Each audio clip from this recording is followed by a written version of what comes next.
कमरे की तीसरी खिड़की। ये कहानी 2012 की है।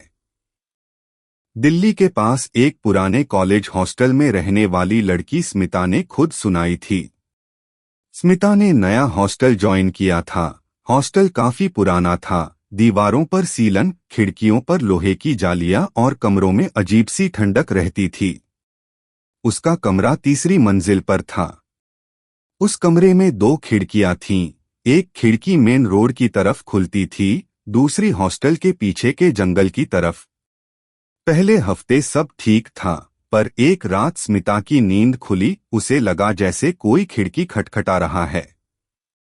उसने देखा जंगल वाली खिड़की आधी खुली थी, जबकि उसने सोने से पहले बंद कर दी थी।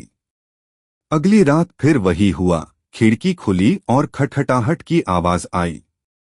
उसने वार्डन को बताया, लेकिन किसी ने ध्यान नहीं दिया। सबने कहा पुराना हॉस्टल है, हवा से खुल जाती होगी।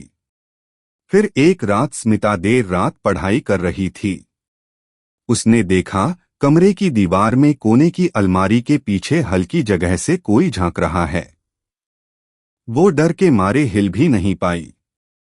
हिम्मत करके उसने लाइट ऑन की, कोई नहीं था। पर अलमारी के पीछे हल्की सी जगह में एक पुराना बंद दरवाजा दिखा। उसे याद आया, जब वो आई थी तो किसी ने बताया था कि कभी ये कमरा 2 कमरों को जोड़ने वाला हिस्सा था, पर बाद में दीवार खींचकर बंद कर दिया गया।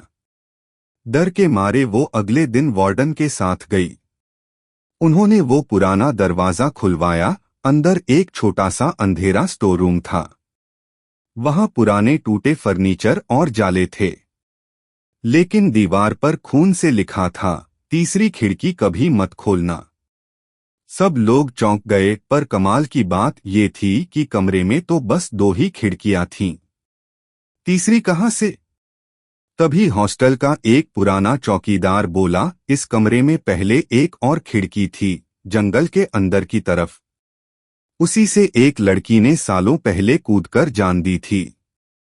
तब से कहते हैं वो तीसरी खिड़की आज भी खुलती है, किसी को बुलाने के लिए।